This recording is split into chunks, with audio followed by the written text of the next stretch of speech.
Hello and welcome to this special episode of GNY Live podcast series Disaster Diaries. Now you are telling that Japan is doing 10 minutes, 1 minute. Actually, this is the early warning system. Again, the people confuse. Early warning means prior to occurrence of the earthquake. No. Early warning means after the rupture happened. Means if you have a mild attack, you go to the doctor and give you the medicine that, you have there, you take this and all medication doing that so that massive attack should not happen. Right? So here, the thing is that we have to think that if there is the precursor P wave generated, then how much time it will take to generate the S wave, shear wave or surface wave. That was actually disastrous phase. So we can give alarm, P wave may be alert, there is the earthquake. So Japan giving and automatically shut down of the gas supply, shut down of the electric supply, shut down of the lift, vital installation, nuclear plant, hydroelectric power plant, thermal plant, shut down of almost all your administrative buildings or like NASA and military installations. Everything was there on the basis of the shaking intensity. So that can be done. We are also metro is stopped automatically for a threshold intensity. So this is not a prediction, this is not a forecast, it was alertness. Okay. By sensing the seismic wave from the P wave to warn them that there is the big earthquake is coming. So please take precautions and take that there should not be there. Welcome, Dr. Mishra. Thank you. Dr. Mishra, before we begin, I would like to talk to you a little bit about a basic understanding about what is a big, what is a small, what is this gradation, how big is big actually in earthquake parlance? I mean, we know that there are scales and things like that, but in layman terms, if you could just tell us. Yeah, in the context of your earthquake, we generally refer in a common terms that earthquake is the heart attack of the earth. Now you can have an analogy that if there is the mild attack and there is the massive attack. So massive is actually going to kill the person, but mild attack there is a chances of survival. Similarly, in the case of the earthquake, if there is the micro earthquake, means the magnitude is very less, about lesser than 1 and then up to 3.5, 3.6 is the micro earthquake. Because this is the micro because it is not perceptible earthquake. The earth is creating some type of the changes, breakage of the rocking material, but it was not perceptible or it was not felt by the person. But at the same time, if you go for 3.5 onwards or 4.5, then it becomes a perceptible earthquake depending on the depth, that at what depth it occurs. Similarly, if you come to the very shallow depths and magnitude is the lesser, then it becomes perceptible. So you might have remembered that Park Jheel earthquake, 17th February in Delhi, there was the magnitude only 4.5 or 4 and it was depth is 5 kilometers. So entire Delhi was woke up in the night and there was a lot of the shaking felt. So this means that even the smaller means the magnitude wise lesser than 5, but its depth is lesser than 10, then it can perceptible and felt. Now big in terms of that, how big means how big energy they can generate. So a smaller the earthquake, lesser amount of energy generated by the rupture of the earthquake when earthquake is taking place. And I told you that if the earthquake is the heart attack of the earth, so if the artery and vein cannot take your load of your blood pressure, then artery and vein will rupture and collapse. Similarly, shearing and bearing strength of the rock, if exceeded by the stress accumulation, then that rock breaks. And that breaks is the earthquake. Now, how compact the rock is breaking? This is the here. So big the rock energy generation means the rock was very compact. It was very hard. So breaking takes a lot of the force and stress level that once it come out, then big amount of energy generated. So far big means the magnitude 6 and above. But again, it was the greatest earthquake. So there is a gradation of the degree of the shaking, energy released. So in the parlay of your earthquake, that big earthquake, if you see the scale of the magnitude, now it is the moment magnitude because Richter is 6.5, it's saturated. But we always tell Richter scale in magnitude scale. So in the world so far generated the biggest till today is 9.5 magnitude earthquake in 1916 Chile. But again 9.3 earthquake was North Sumatra and Andaman tsunami-genic earthquake that occurred in the 2004, 26 December. And that was also come to the big. So big earthquake is more than 8 and above. is the big earthquake. Because I will just like to analogy, if to very happy, that 3 magnitude of the earthquake generates energy equivalent to 10 tons of the explosive. Oh. Yes, a 9 magnitude earthquake generates energy 50 gigatons of explosive equivalent. So you can see that big means huge chunk of the energy generated due to the rupture of the earthquake. So big means more than 8. The biggest is nearing 9 and 9.5 because it was till now we recorded only 9.5. Okay. So this was actually the consideration with the energy generation due to the earthquake. So big means the energy generation by 8.5. The biggest is nearing to 9.5. Okay, now you talked about Chile.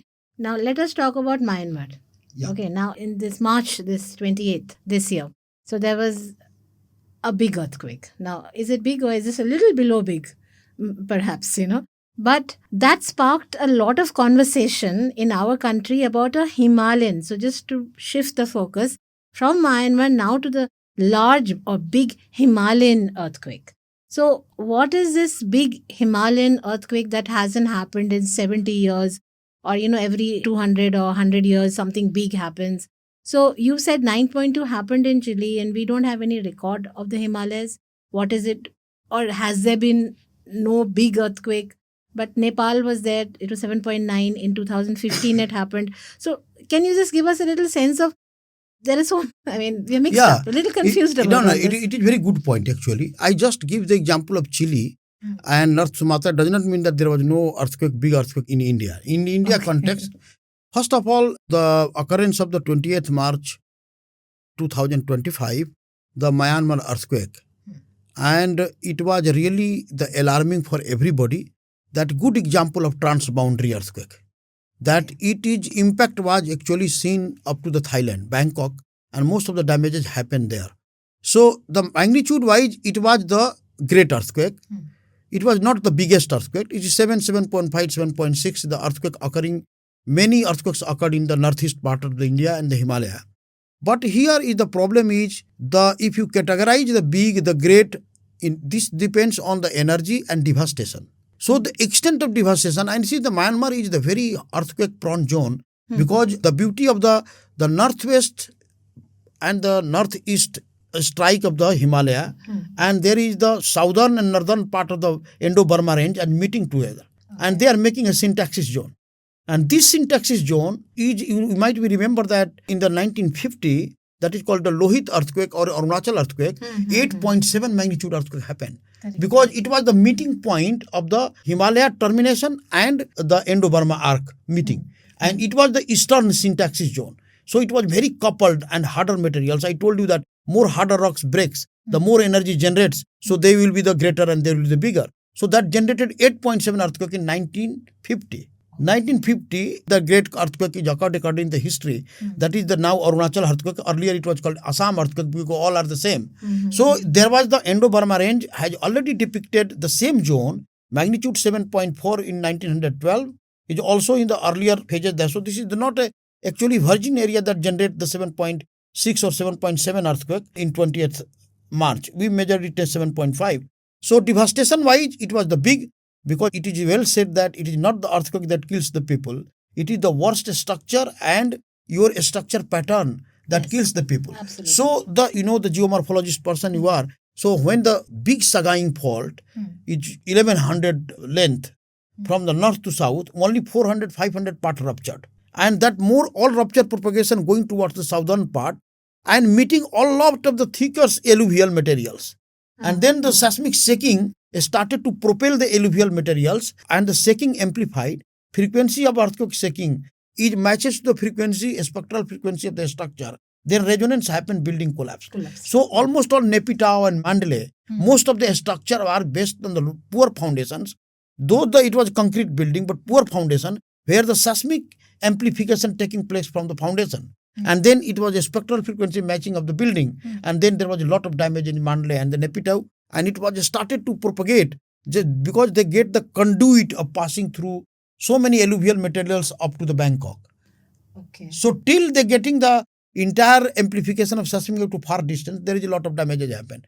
So now again, big and great is the relative term of the devastation. Even the smaller earthquake or in between earthquake, also causing the major earthquake or great earthquake, but devastation is huge.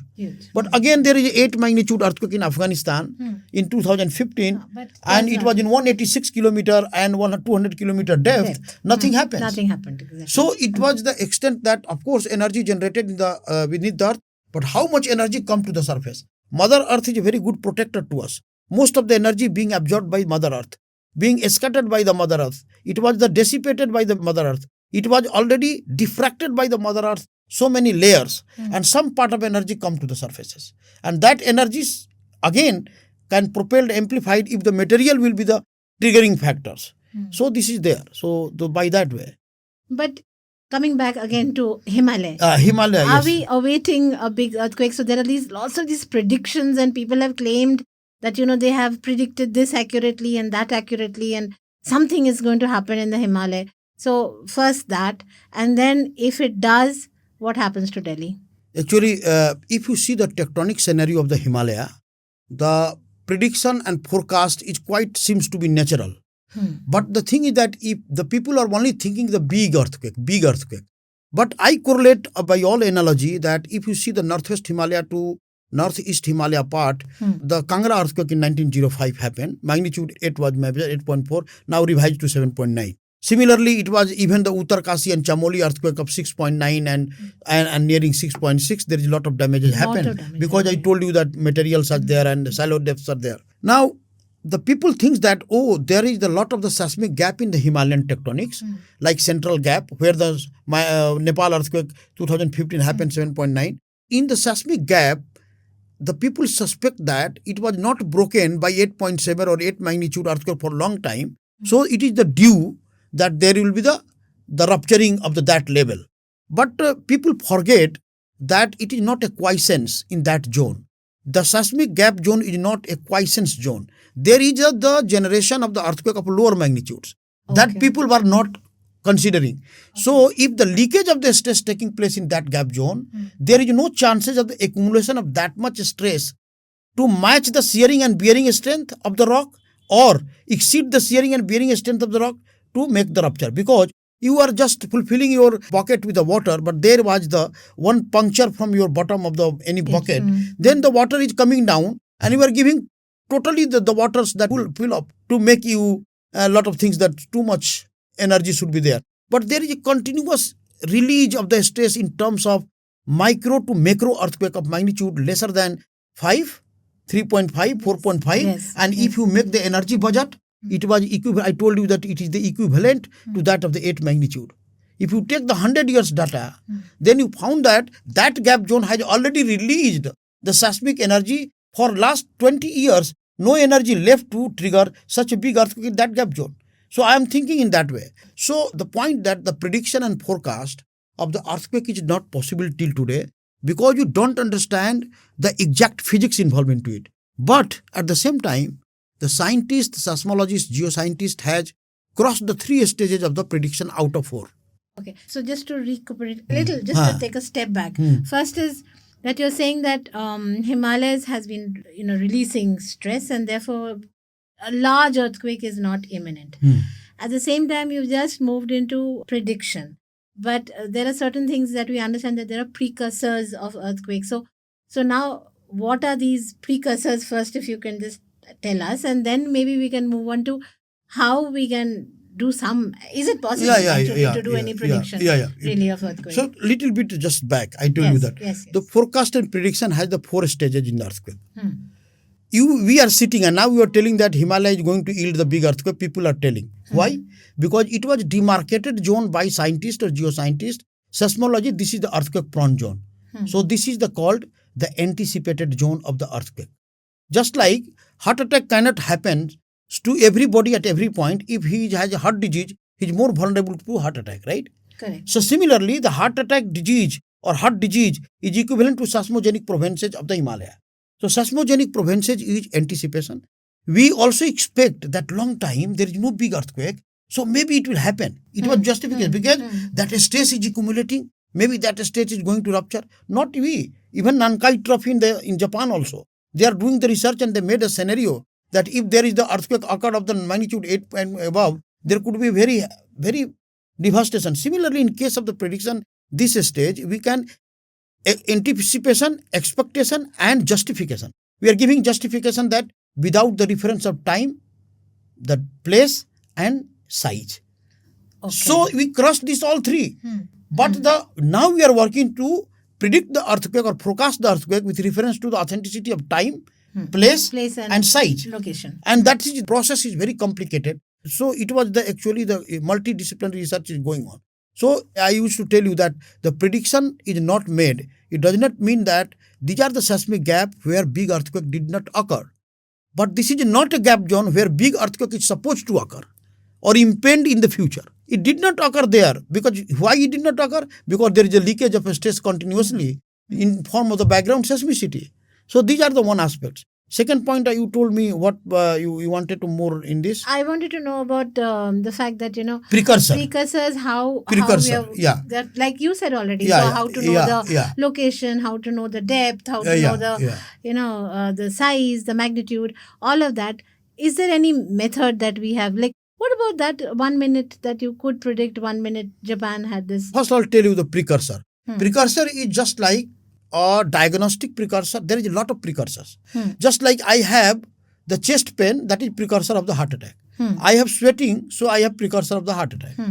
Similarly, if you have the body pain, there is a precursor for your fever.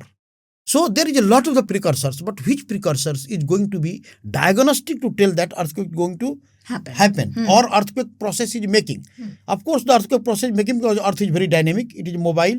Almost all tectonic and collisional plates are there, whether in Andaman Nicobar or is equal to in the Himalaya, or even is equal to even in the plate interior like Bhuj, Jabalpur and Latur. Plate interior, so none of part of that. Now here the precursors is there, that we have lot of the precursors. Like if there is a changes in the water conductivity, if the groundwater changes in the well, in tube wells, then there is a turbidity of the waters. These all are the found that corroborative with the 1 or 2 earthquakes. But that precursors is not always found to be applicable to the other earthquake. Just like in the radon emission, it is found that at the before the occurrence of the earthquake, the radon emission count either increased or decreased. So people confuse that it increased or decreased. So it is not a diagnostic precursor, but it can able to say all that. So precursors, we are doing the research in search of a good diagnostic precursors to understand the genesis of earthquake. Now you are telling that Japan is doing 10 minutes, 1 minute. Actually, this is the early warning system. Again, the people confuse. Early warning means prior to occurrence of the earthquake. No. Early warning means after the rupture happened. Means if you have a mild attack, you go to the doctor and give you the medicine that, you have there, you take this and all medication doing that so that massive attack should not happen. Right? So here, the thing is that we have to think that if there is the precursors P wave generated, then how much time it will take to generate the S wave, shear wave or surface wave. That was actually disaster phase. So we can give alarm, P wave may be alert, there is the earthquake. So Japan giving and automatically shut down of the gas supply, shut down of the electric supply, shut down of the lift, vital installation, nuclear plant, hydroelectric power plant, thermal plant, shut down of almost all your administrative buildings or like NASA and military installations. Everything was there on the basis of the shaking intensity. So that can be done. We are also metro is a stop automatically for a threshold intensity. So this is not a prediction. This is not a forecast. It was alertness. By sensing the seismic wave from the P wave to warn them that there is the big earthquake is coming. So please take precautions and take that. There should not be there. But is this method, would they know what is the magnitude? Would magnitude also be understood in this method? No, I think, you see, in the earthquake early warning called a blind zone, they take, very good question you asked, this take a lot of time to estimate, maximum time take to estimate the magnitude and location. So they can sense that periphery of 300 kilometers, the P wave comes and they have the sensors, many sensors. So they can understand that where is the location. Location they can understand, but that takes a time in calculation. So you cannot wait for calculation of the P wave. They know that this is happen and they know that this is the only 20 kilometer entire earthquake is about to happen by the historical data, by the current knowledge. They know that seismogenic depth. So they know the depth, they know the location and they understand that whatever the magnitude come, the maybe disasters may not be disasters, right? So that they will give the alarm that at least shut down the main installations so that the aftermath of the earthquake, there will be no disaster. Just like in Fukushima 2011, when the earthquake happens, the entire system was collapsed because the shaking was so big. Yes. Shaking was so big that all your nuclear electric supply, the UPS and everything is gone. So that's why now they have started to doing all the things. So precautionary measures is only there, but none of the world is so far predicted earthquake. If you allow me, I can tell one example. Yes. That in the China in 1975, the Haicheng earthquake was predicted and forecasted. And that is true, that it was forecasted by a group of scientists in Haicheng, 1975. But same group of the scientists is not able to predict the earthquake after 1 year, 1976, called a Tangshan earthquake, where the 200,000 houses razed to ground, turned into rubles. About so many 200 people died. So the thing is that earthquake prediction is case by case. If you say the Professor H.K. Gupta, he predicted the northeast earthquake in 1986. It is the long-term prediction. And he has given the latitude, longitude, the range. He has given the focal depth range, 90 to 115. I remember that. And he has given also the magnitude range. It happened after 2 years. But when it will happen means he did not tell. But he told that there will be earthquake of this magnitude, this depth, and this range at this place. Okay, but only time was only not. time. And he clearly written in that publication that this my prediction or forecast is valid for this earthquake only. So he understands and he's very candidly tell that the earthquake behavior vary from earthquake to earthquake. So the human behavior cannot be predicted. Yeah. Similarly, earthquake behavior we cannot predict. It was occurring in the subsurface earth, right? So these are the issues. Okay. Now, my final question to you is there any relationship between climate change and earthquakes? Because, I mean, outlet, you see that air and atmosphere and oceans and all of that. Of course, tsunami is there, but apart from that, any relationship between climate change I think there is a very good correspondence between the climate change and earthquake. There is. We have already publications in 2014 also in Current Science. We have also written one chapter in the book as climate change in there. I will tell you that this entire earth system science, and I told you that a stress perturbation leading to the earthquake. If there is a stress changes, then shearing and bearing strength of the rock is being affected. Now, suppose in the climate change, there is two factors. One is the diurnal motion of the earth, another is the secular motion of the earth. Now, if in climate change, if the temperature is your proxies, where the global warming is taking place and lot of the ice melting taking place, so in the polar region, in glacial regions, the most of the ice is now hastening in melting. As a result, the load of the ice is reducing on the crust. So lithostatic load is reducing. Okay. So just like you remember that there is the spring in the dot pen, and if you open it, the spring bounce up, right? Yes. So this is the crust is being pressed by the load of the ice, and when ice started to melt, the thinning of the ice sheet is taking place, then that crust started to bump up. In this bump, there is the rupture, there is the fracture, there is the faulting mechanism, and then there is the micro to macro earthquake happened, 4.5, 3.5, 3.9. And this is evidence that called the cryoseismogenesis. It is called ice quakes in the polar regions, ice quakes, polar regions, and also glaciated regions of the Himalaya. So I can tell that now the modulation of seismicity taking place. Means more number of the earthquake occurred in the polar regions when there will be no earthquake, but due to global warming, ice is melting, the bouncing is taking place, the crust becomes perturbation of stress, leading to the genesis of the micro earthquake or macro earthquake, not bigger earthquake, but modulation of seismicity is increasing. So modulation of seismicity is proxy to tell that ice is melting, hastening too much fast, and earthquake is occurring. So it was one of the proxy of the climate change. Second thing, if there is the big earthquake of magnitude 9, as you told you that, 50 gigatons of explosive. You remember that in your, what is called, in your Andaman Nicobar, on Alaska, 9 magnitude. In the world has witnessed the 12 earthquakes of magnitude 9. And this magnitude 9 earthquake has power to tilt the axis of rotation. And it was already measured.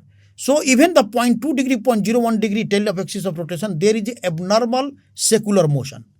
And if there is a abnormal secular motion, then there is a abnormal ritu parivartan, change in climate. So 30 years data you can take, and you can tell that this is the actually climatic change. If you take the 30 years of the data, and you found that how the axis of rotation is changing and how circular motion is abnormally affected by the tilt of the axis of rotation because of the big earthquake.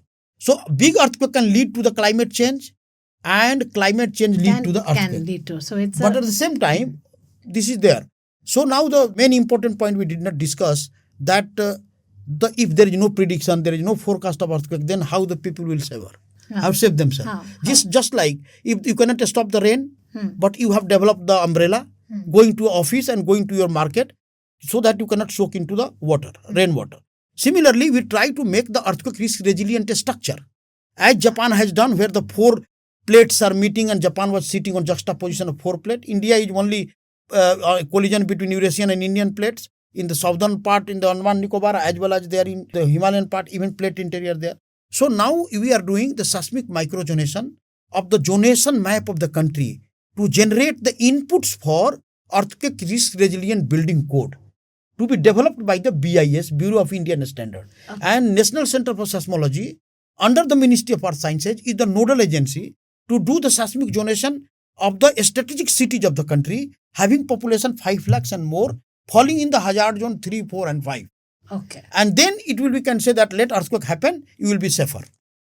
Okay. So the zonation map is the main objective. Yes, I understand, but I think we need another session with you to understand the zonation part of the, because I have a lot of questions on that as well. But today we'll stop here, and it was very interesting and very exciting.